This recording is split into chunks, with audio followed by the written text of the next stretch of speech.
Yo, what's going on YouTube, and welcome back to another video. So today I've got for you guys a build here. This is arguably the best mapping build in the current league.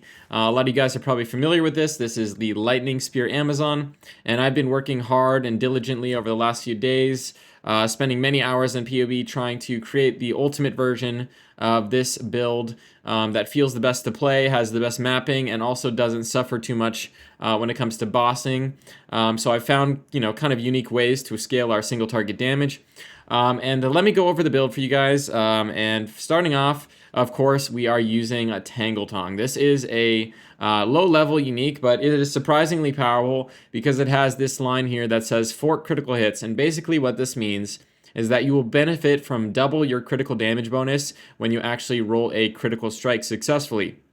Now, this weapon also has a very high amount of base critical hit chance, which makes it very easy to hit 100% crit chance without needing to use any clunky, gimmicky weapon swaps or anything like that. So you're going to be at 100% crit chance without anything like that. You could just get 100% crit all the time, and we don't even need to use any critical chance increasing support gems like ambush or pinpoint critical. We can just get 100% crit with just the most damage possible on our support gems.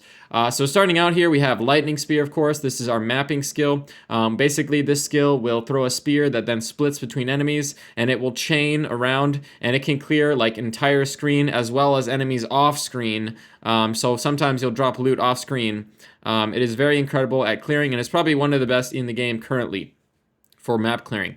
Now we're starting off with Primal Armament. This is, just a really solid support gem for 25% more elemental damage. This skill converts 100% of physical damage into lightning. So of course we're doing elemental damage. Then we have Volt.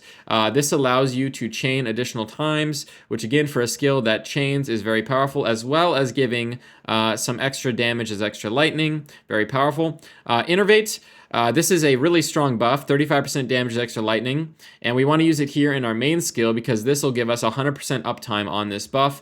If we were to use it in stuff like Herald of Thunder, the uptime wouldn't be quite as good, and so I thought that just getting 100% uptime is more valuable here since, as you'll see later in my mapping, I one-shot everything anyway, so I'd rather just have this buff up all the time. Moving on, we have Deliberation. This is a skill, again, giving you 30% more damage, or 20% more damage, at the cost of a 30% movement speed penalty while using supported skills. However, Lightning Spear is not a build that really spams its attacks. It basically runs around, attacks, then waits a few seconds, attacks, and you're going to be clearing an entire screen per attack. So this movement penalty is not really noticeable. You basically just stand still for like 1 second to throw your spear and move onwards. So it is definitely worth using this for the 20% more damage. And then finally, we have Fork. This is going to help you with your clear speed, again, because it's going to allow your initial spear to split into 3 spears, which each can then also chain, and so you're going to get just better clear in high density maps. This is probably not required, but it definitely helps, and since I'm doing enough damage to one-shot everything anyway, I am going for more clear over more damage.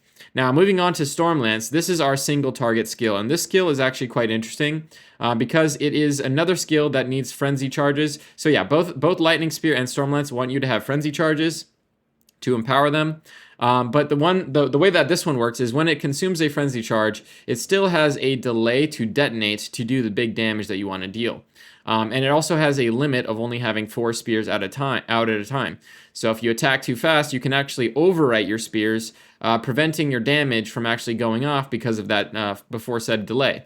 So the way that we solve this, and the way that I've set it up here, which is roughly, not quite, but close to triple the damage of other Stormlance variants out there, is using stuff like Overabundance. And this will basically reduce that duration delay before the detonation by half. And there's other ways to get more reduced duration on here on the tree. We get another 32% up here. And basically what this allows us to do is instead of detonating our Stormlance every 1.5 seconds, we'll be able to detonate it every 0.5 seconds, effectively tripling the damage that this skill can deal. Because here it says lodge spear duration is 1.5. Well, we're taking a bunch of reduced duration. Now the question is, how do we sustain our charges if we want to be, throwing a lance every half second and detonating them? Well, for that, we're going to have to use some unique tech. So first off, it's going to be Cast on Critical. Cast on Critical is going to be able to generate us frenzy charges by putting up a sniper's mark. And then when we critically strike that enemy, we're going to consume that mark to gain a charge. And so this is going to allow us to gain charges really quickly as long as we are critting 100% of the time, which, like I said, with this weapon is very easy to do. And we are, of course, putting impetus and energy retention here so that we can get the energy on this to go up quicker. And then we're using ingenuity because Sniper's Mark actually has a cooldown, so we want to reduce that internal cooldown. It has a cooldown of 2 seconds here, as you can see. We want to lower that so that we can get more activations of it. And then finally, Profusion. This will have us have a chance of gaining an extra charge. So with all of this on our cast on crit, it's much easier to generate charges quickly while fighting a boss. And then on top of this, we also are using this unique here. This allows you to gain an additional charge when you gain a charge. So instead of one charge, you'll be gaining 2. And if Profusion triggers, you'll be gaining 4. But we're only capped at 3 frenzy charges. So basically, you'll go up straight up to 3. So the idea here is being able to sustain your charges while attacking at a high rate, detonating your storm lances every 0.5 seconds versus the usual 1.5 seconds, which in effect would close to triple your damage. So the way that we do this here, of course, we're having scatter shots so that we gain 2 additional projectiles. This support, although it has the downside of less damage and attack speed, is actually massive because it's giving us basically 200% more damage at the cost of 35% less damage. So really, in practice, it's like a 165% more damage support. Incredible. The attack speed downside is actually not that important because you do not want to attack too fast. If you attack too fast, you will overwrite your spears and not benefit from their detonations at all. So that is actually not too bad of a downside. But to make up for a bit of that downside, we're using martial tempo to help get our attack speed back to a decent rate. We want to be able to attack pretty much every half second if we can. And something that can help with that is actually this helmet, which is giving us tailwind on critical hit. So after 10 seconds of critting, we are going to be attacking a lot faster. And basically what tailwind does is it gives you 3% attack speed and 15% increased evasion per stack, as well as 1% movement speed, which is really nice for mapping. So we're going to be pretty quick while we're running around, as well as have good evade chance to not get hit in maps. Moving on, overextend. Again, this is just more damage, 30% more critical damage bonus at the cost of being dazed. But against bosses, which is the only time you ever use this skill, it is not that bad of a downside because you're not getting hit that often. Usually bosses have big, telegraphed AoE attacks that you're going to be trying to roll out of or dodge in the first place. So that, increased chance to be stunned is not too bad. You wouldn't want to use this in maps because there's going to be a lot of small hits that will build up your stun bar really quickly, and then you'll get stunned more easily. So really, this is just here for our bossing. And then finally, lightning infusion. Again, this is just more damage. We're only doing lightning damage for the most part, unless you have maybe some cold or fire damage on your rings. This is just increasing that lightning damage that our Stormlance is doing. Now, there is one more option, and this is kind of something that you can go for if you're doing a lot of damage once you have a high investment version of the build, and that is using a support called Ambrosia. And I wouldn't recommend using this until you have enough damage to kill bosses in maybe 6 attacks, because this will remove 20% of your mana flask charges on use when you attack. So after 5 attacks, you're going to be burning through your entire mana flask. But if you're killing the boss within those 5 attacks, it doesn't really matter. So this is an option. The way that this works is it gives you damage to extra lightning based on your mana flask charges. So if you get a flask with 125 charges, that's the most you can get.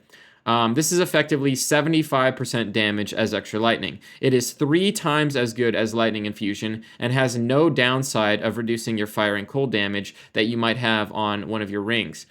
So basically, this close to doubles your damage for those 5 attacks. And again, if you're able to kill bosses within that time frame, then it's probably the best support for mapping bosses, killing map bosses.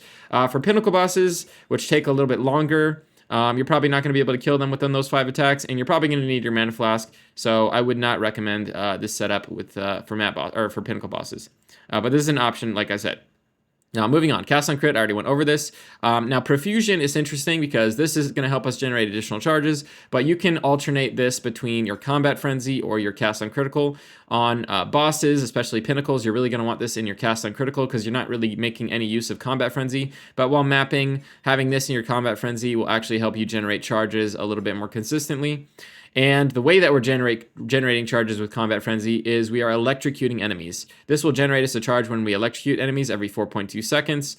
and we are electrocuting enemies with Herald of Thunder. So Herald of Thunder has electrocute support and neural overload, which is going to allow it to electrocute enemies, as well as I'm supporting it here with long shot and reach, allowing it to have a bigger AoE and deal more damage as it travels out. Now what's interesting about this build is because we are chaining in between enemies, and if you are one-shotting each enemy, that means while the spear is traveling in its chain, it is going to gain the benefit of that Herald of Thunder stack. So basically what happens is when you attack a pack of enemies with your lightning spear, every single enemy is going to be getting hit by a Herald of Thunder proc.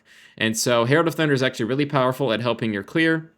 It's basically proccing on every single enemy, and if you scale its area of effect a little bit with stuff like reach, you're actually able to get some shotgunning effect where each Herald of Thunder is hitting multiple enemies at the same time. Now, if you get a 6 link of this, you could either go for more damage, or you could go for maybe magnified effect for even more shotgunning, but that has diminishing returns, so I would probably go for something like Execute to help you get more damage on your Herald of Thunder. Moving on, we have Wind Dancer. This is something that you can't quite fit in. I currently have 160 spirit, but if you are able to use an Against the Darkness jewel that gives you extra spirit, this is something you could fit into your build, which is again a nice little defensive layer that gives you some more evasion, as well as with these supports here, Close Combat, Heavy Swing, Magnified Effect, and Defy is able to pretty much one-shot wipe packs of enemies because it's going to gain the critical hit chance of our weapon, which again is giving us 100%. So it's always going to crit, and it's going to hit really hard, and this is actually really nice defensively while mapping when you get surrounded by white enemies, white mobs, and they basically will just one-shot themselves when they hit you. Finally, we have a weapon swap setup, and this is mainly used for pinnacles. I don't really need to use this for map bosses. They die so quickly. But the way that this works is we're using this shield here, which has a 15% or 50% increased skill effect duration with a curse. And so this is going to create a really long-lasting curse, as well as we have some points, of course, on the skill tree that I'll go over, which help amplify that curse even more. But there's some options you can go for here. You can go for Enfeeble, you can go for Conductivity, or if you really wanted to, there's also the option of going for Temporal Chains, which is another good option. Also, I should probably go over the levels that you're going to want to have all these skills at, because you're going to have some pretty demanding int requirements if you level them all the way to 20. So for these curses and stuff, these have high int requirements. You're probably only going to want to take them to like level 14, 15, or 16, depending on what intelligence you have. Combat Frenzy all the way to 20, Herald of Thunder all the way to 20. Pretty much everything here is going to be at 20, except Cast on Critical. This is again another one that has a high int requirement. We just want to get it to like around level 14. And then for Sniper's Mark, because this is just here to generate us charges, we don't really care about its effects. Leaving it at level 7 is the best for the mana cost. And we don't want to be wasting too much mana on this. So leave it at level 7, that's all you need. Finally, we have Precision here. This is using up our last 10 spirit here on my build. I have 160 total. Make sure also to get that 10 spirit, you're going to want to put quality on your cast on crit. It actually takes it from a 100 spirit reservation down to 90, and that's how we're able to fit everything. We're able to fit 100 or 90 spirit from cast on crit, 230 spirit auras from these two, and then again Precision as our final one. But yeah, if you can fit that extra 30 spirit from like an Against the Darkness jewel, this is going to be a good option for extra survivability. And then any of these 3 curses is also pretty optional. I like Enfeeble for pinnacles. This Enfeeble, the way I've scaled it with the passive tree, is a 30% Enfeeble, which means the boss does 30% less damage, which is incredible for survivability. Conductivity is going to be good, especially against tier 4 pinnacles because they have more resistances. So you want to bring their resistances down to 0, so you do max damage. And then Temporal Chains, I think the way that I calculated it was this is going to end up being a 60% temporal chains, which basically will slow down the action speed of bosses and stuff by 60%, making it much easier to dodge their skills. And maybe you don't need the damage reduction from Enfeeble if you just are able to walk out of them, out of the attacks initially easily. Basically, the supports we want here are Heightened Curse to get more magnitude, of course. Ritualistic Curse, this is going to give us a much bigger area of effect at the cost of a delay, but we don't care about that delay because we're going to actually be putting the curse down with Cursed Ground. This will affect a large area on the ground, and as long as the boss is within that area, it will stay cursed. And so basically, when you're walking up to a pinnacle boss, you're going to put down your cursed ground. As you can see, it's absolutely massive, and as long as you're fighting the boss within this circle, they will be cursed, and you will gain all the benefits of that curse. And then finally, Persistence. This is just going to increase the duration. Like I said, this thing is like 24, 25 seconds. A lot of the time, you're going to be able to kill bosses before it even expires. And then the final link I would put in here, I have a full mobalytics guide here that has everything, would I guess be a magnified effect, get even more AoE if you wanted to get it even bigger, to take up basically the entire boss arena if you wanted to do that. But yeah, those are the skills, and let me move on to the passive tree. So like I said, we are doing a weapon swap. And so the idea here is to get all these curse magnitude and curse duration points on our weapon swap so that we get that massive curse. And then on our main weapon set, I guess we can just put our main damage stuff, which is, you know, like our spear damage and our like falcon dive and whatnot. But let me start with the tree. So first off, we're going to want to path through attack speed, actually, not projector or not attack damage, because like I said, the faster we can attack, the closer we can get to that 0.5 attack time, the more damage we're dealing with the reduced duration that we're getting on the detonation. And then we're going to path through the accuracy here to get more crit. This is also giving us attack speed with Falcon Dive. We're going straight down here, getting some evasion and movement speed. I try to get as much movement speed as we can as we go. And then, of course, we're taking the amazing Cooked. This does have a downside of reducing your global defenses, but for the damage it is giving you, it is incredible. It is a lot of extra damage, so of course we're taking that. And then we're coming over here to grab Catalysis. This is not only good for damage, but it also gives you 5% effective physical damage reduction, which is good defensively. For bossing, Stand and Deliver is giving us the most damage as long as we're standing within 2 meters, and usually you will be standing within 2 meters and just spamming your Storm Lance on boss fights, so this is going to get full benefit there. Moving on, we have Maiming Strike here to slow down enemies, but also this Travel Node here gives another 2% movement speed, which is nice.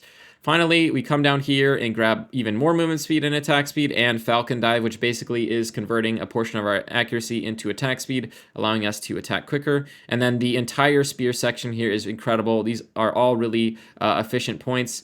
Note that the accuracy here is actually slightly worse than just getting more attack speed, so I would recommend this setup like this. If you're a little bit under crit cap, then the accuracy will give you a little bit more crit, so maybe this is an option if you can't get enough crit. Moving on, we have, of course, the Herald points. We're using Herald of Thunder, so we're getting 50% more lightning damage from this, which is a lot. And then, of course, all these crit nodes here to get us more crit. I don't know why I have this allocated. Probably shouldn't be, but you basically just want to get Struck Through, which is giving us 1 extra base crit, as well as these two side points, which are really powerful, giving us more attributes and crit chance and crit damage. Moving up, we're going and taking Throat Seeker. We can actually afford to use this because the weapon gives us so much crit chance that this downside of reduced crit chance isn't too bad, but the upside of getting 60% increased crit damage is just a massive damage increase. Moving on, we're coming over here to grab some Penetration to help with those bosses and stuff that have a bunch of resistances, as well as more maximum lightning damage, because lightning damage has a high roll range, so more maximum is a lot more damage. Moving on, some of the defensive stuff that I like to take here is Spectral Ward. We're using a hybrid of body armor here with evasion and energy shield, so we actually get pretty good value out of this. And all the travel points here are also really high value. And then moving on into the crit section here, we are getting, of course, a lot of crit damage, and some attributes, as well as some conditional effects, which are always going to be active, giving us, again, more damage. Finally, we're coming up here, taking Careful Assassin. This is giving us a lot more crit and kind of helps to compensate for Throat Seeker. So these 2 points, if you take them together, actually kind of counteract each other's downsides, but also give you more damage. So really good to take these together. And then finally, we're coming up here to grab more Energy Shield. If you need extra intelligence, you have the option of taking this. And if you want to get a bit more Energy Shield, this small Energy Shield node isn't bad either. But we want to get the reduced duration here, of course, for the detonation timing on the Storm Lance to go down. And yeah, that is basically in the entire tree. I've worked on this a lot to make sure that it's the most optimal tree I could come up with. There maybe are some different options. If you prefer mapping over bossing, you could replace this Stand and Deliver point for Death from Afar, which is going to be much better for mapping. So basically, you could swap these out depending on what you're doing. And then as you level up, there are some things you might want to take. If you have no stun threshold on your gear, or you just want to, try to avoid getting stunned as often, and your charm is not really doing its job, well, then Deft Recovery is actually quite a good point here to help with that. And then, of course, if you want more damage, these points are quite effective as well. Frazzled with all the shock magnitude here. So if you wanted more damage, that is a way you could go. So that is kind of the tree I recommend here. There also is an option of pathing through these dex nodes to save some points here in the middle of the starting area. But that will require you to get more accuracy or more crit from your weapon somehow to get crit cap, because again, we want to be at 100% crit, just because if we do not crit during our combo, we have a chance of not generating a charge from our cast on critical, and then everything is going to fall out of whack because we're no longer going to be firing off frenzy empowered storm lances. And that is what is generating us the charges in the first place, because it hits so many times. So if we get an unempowered Stormlance, that might break our whole chain, and then we're kind of screwed and we're doing way less damage. So yeah, you want to be crit capped, you want to have a decent amount of attack speed, and again, we're using the overabundance paired with the points up here to reduce the duration on the detonation down to 0.5 seconds. All right, moving on to the gear. So let's go over the gear. So there are some really, the Ascendancy. Let's do the Ascendancy first. So there are some really powerful Ascendancy nodes that are a little bit undervalued right now for a lot of Amazon players, and one of those is actually Mystic Harvest. Leech got changed somehow in this new update, and is actually incredible. And basically, if you have enough damage and at least some source of Leech somewhere, like I have this ring here with 7% Leech, your lightning damage will pretty much leech you back to full in just pretty much one hit. So while mapping, even if you take some damage, just one attack will recover your entire energy shield in basically like a second or two. So it is very powerful for recovery, and it is a better option in my opinion than a fused weapon, which only provides a bit of utility. It doesn't provide very much damage, so I'm not a huge fan of it. Moving on, we have Predatory Instinct. Of course, this is 25% more damage against enemies with an open weakness, or it's roughly 25% more damage against rares and uniques. And it can be more than that, especially in maps when you're fighting rares, because if you just one-shot them, you're doing 50% more damage if they're being hit when they have an open weakness. So it ranges between 25% and 50% more damage, depending on the tankiness of the monster that you're hitting. And then moving on, we've got, of course, Critical Strike. This is how we're getting more crit, by getting accuracy. Note that accuracy actually has severe diminishing returns, and I think the only source of accuracy on my entire character is either from my skill tree or these two runes here on my weapon, and that is all you need. Because if you were to stack accuracy and use stuff like Lycosidae, you would be getting serious diminishing returns and not getting nearly as much crit as you would hope, as well as this weapon kind of can compensate for a low accuracy because it already has such high crit inherently. Now moving on, finally we have Penetrate. This point is probably one of the highest damage points out of any Ascendancy out there if you can get really high accuracy on your weapon. Now in our case, we're using a Tangle Tongue, so we're just going to have 2 rune sockets to get 220, but this is still a lot. This is like over 50 flat damage, and in a build that is using a unique weapon like this that has a pretty low flat damage value of only 17 to 32, then you really want to get more sources of flat damage. And so getting these runes here for like 50 something extra flat damage is highly valuable for scaling your damage. And beyond that, we want to be using, of course, rings with flat damage and scaling those with Ingenuity. So I have some rings here. This one is a triple flat damage prefix ring, and then this one here is another lightning damage and percent lightning one. Now the best stat to look for here on these rings is lightning. It is over twice as good as all the others. It is twice as good as physical, and it is like quadruple as good as cold or fire, because we do not have a lot of penetration for those elements. So look for lightning and fizz ideally, and then percent lightning is probably the third best if you were to get a ring with all three. And then you're just looking to, get enough res and attributes and whatnot, as well as get at least some source of life leech. Ideally, you would have it on both rings, but I only have one ring right now. Another option that I was using for a long time and was really good for mapping, which is maybe a more starter option, is actually using Death's Rush. This already has leech on it, as well as Onslaught on kill, which is going to give you more movement speed and more attack speed, and is going to feel really good while mapping. As well as you can get one with a decent amount of accuracy on it, which again is going to help get you some more attack speed and crit chance while you're struggling to gear up. So I would highly recommend this as a budget option. Once you get a Ingenuity, you can afford to probably go for 2 really strong rare rings at that point, and that is going to be more damage, but you're going to, of course, lose out on that movement speed while mapping. So you could also just swap out the ring while mapping if you wanted to, just swap in a Death's Rush for mapping for the movement speed. But personally, I kind of needed these rings both to fit enough resistances. As you can see here, I was able to get my character entirely resistance capped, including Chaos Res, which was very hard to do, but required this insane ring here to get that value. And this ring is being scaled by my Ingenuity, giving me close to 30 extra Chaos Resistance. Now, moving on to the gloves, this is what enables us to actually leech and benefit from that Ascendancy. This is going to convert our life leech into energy shield leech, and because we're going a hybrid build, I have here like 2500 energy shield. This is going to allow us to leech that. So this is really nice, and it also has a lot of flat damage already, so it's not even a bad slot for damage. So these are really powerful gloves. You're going to want to look for a corruption here with damage penetrates lightning. That's going to help free up some points on your tree, and you won't need as much penetration, so that's a very good corruption to look for. Of course, ingenuity, like I mentioned, to scale our rings, really powerful. The helmet, of course, this is going to be giving us tailwind on critical hit, which is that movement speed, attack speed, and evasion rating. Really nice for mapping. Not as good at in bosses because we're going to have to spend about 10 seconds attacking before we can get the full benefit. So this is more of a mapping item.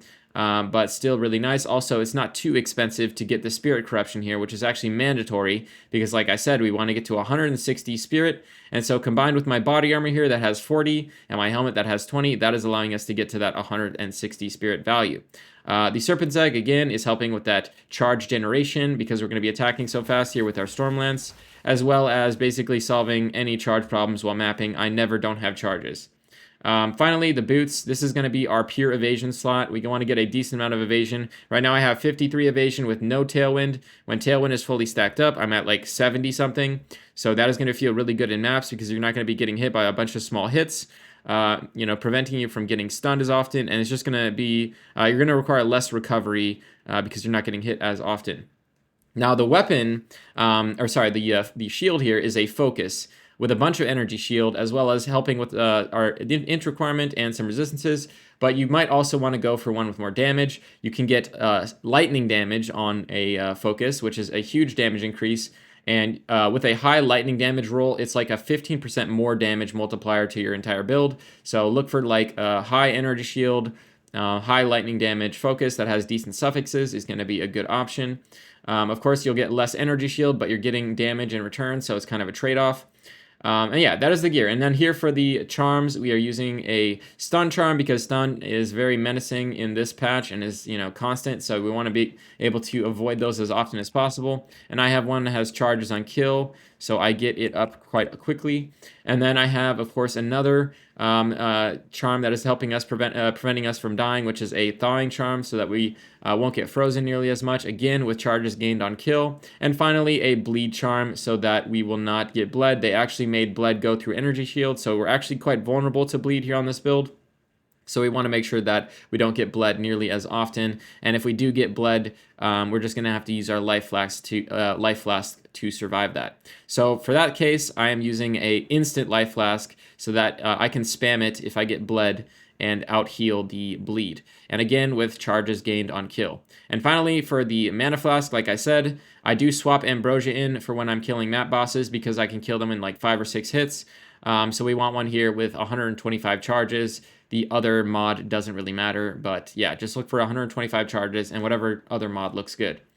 So that's the gearing, and that's the passive skill tree, and that's the skill gems. One thing I forgot to mention is kind of what you're looking for here with the weapon. You're looking for a weapon on your Tangle Tongue with at least around 23% crit. Ideally more. The more crit you get means the more of these crit chance points you can exchange for crit damage points. So of course, more is better, but for me here, I'm pretty much crit capped with a 23% Tangle Tongue. Now the jewels, these can help with that. If you have a lower crit chance Tangle Tongue, you can actually get crit chance on these emeralds here.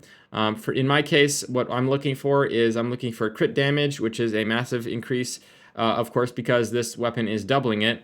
But also some penetration paired with my gloves that have this 10 penetration corruption, as well as this segment up here that gives 30, and this emerald here, I'm at like 49 penetration, so I'm trying to get to that around 50 penetration value.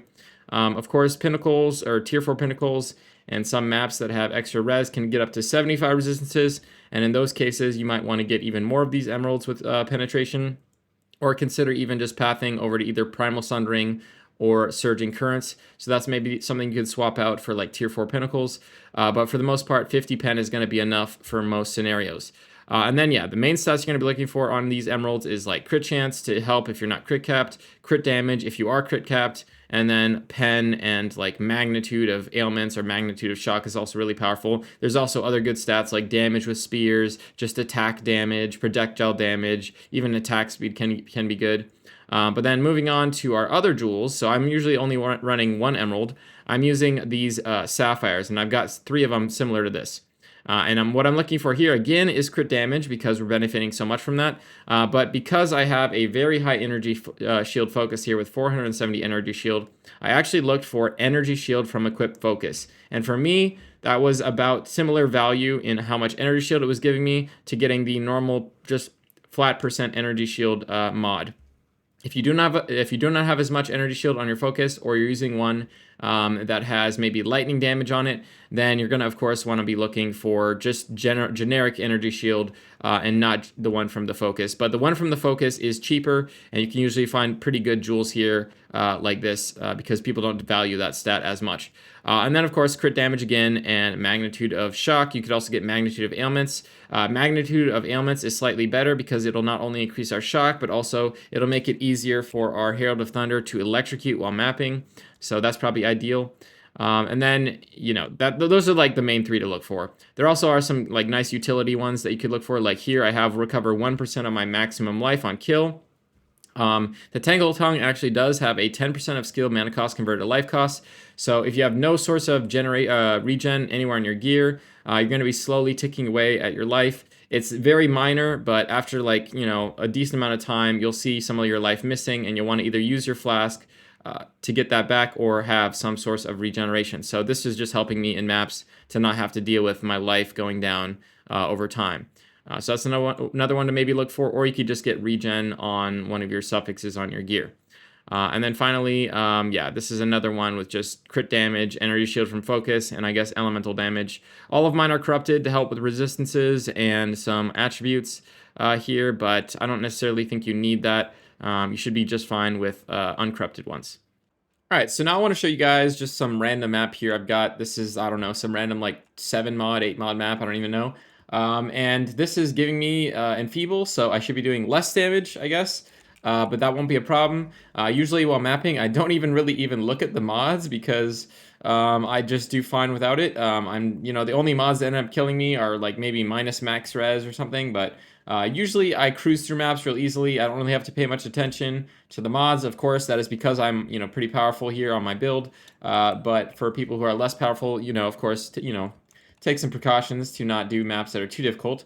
So that one actually has reduced recovery, and I want to show off the leech, so I'm not going to run that one. This one here should be fine. And actually, I might even add some mods and corrupt it to make it a little more difficult to show that this build can handle pretty much anything.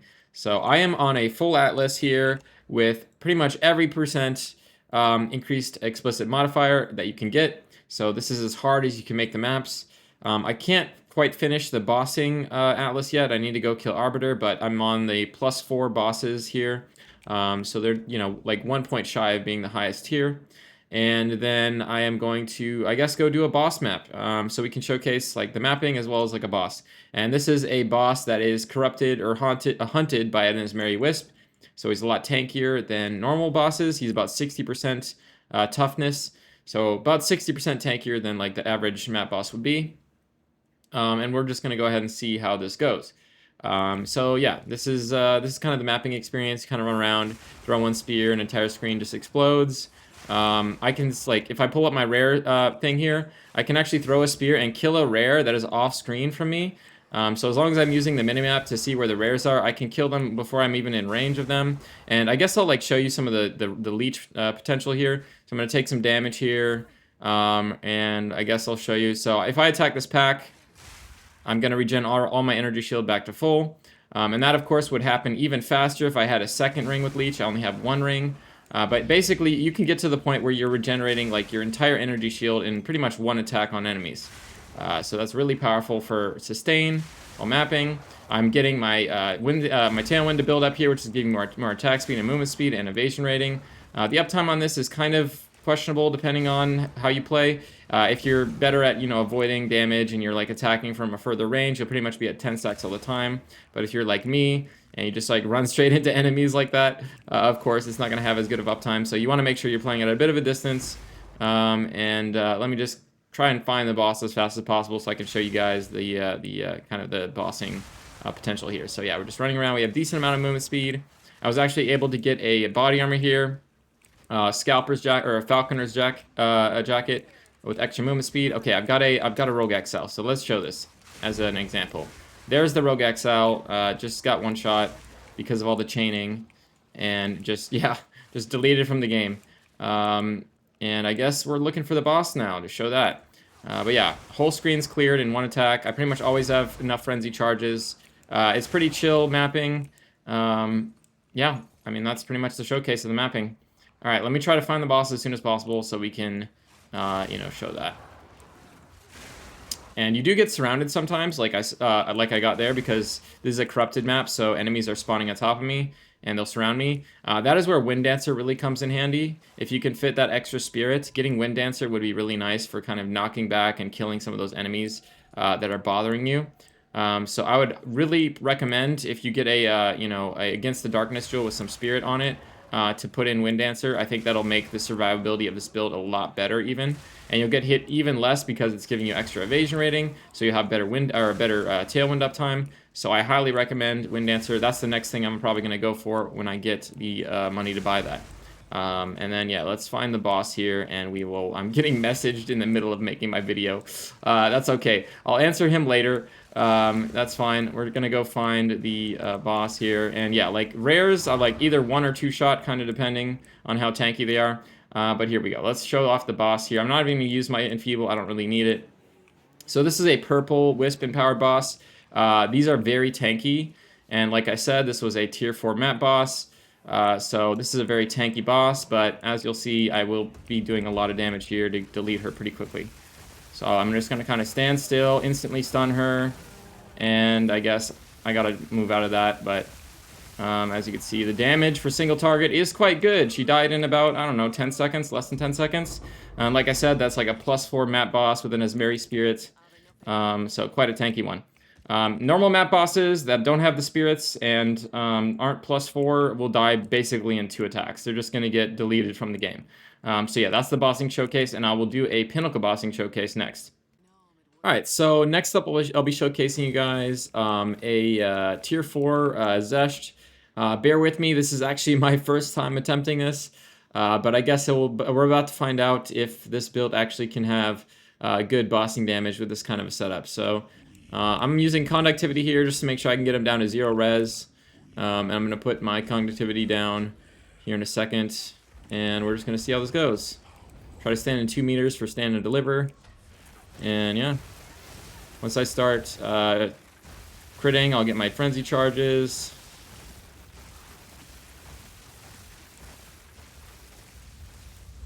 Already did 10 million. Going pretty fine. I mean, we're just doing fine. Let me dodge a few hands here. I mean, we're not like one-shotting him or anything, but it won't take that long to kill him here. Already did more than half his HP. And then we're just gonna finish him off here in a second. We don't get handed to death. So I might put my curse down again and just finish him. Honestly, you don't really have to stand next to him if you don't need to. You can still attack from back here if you really want to be a little safer. But we're gonna make sure we dodge all this stuff. And we should be okay, as long as we roll those attacks. Alright, now he's dead. Okay, 1 crawling phase. And come on.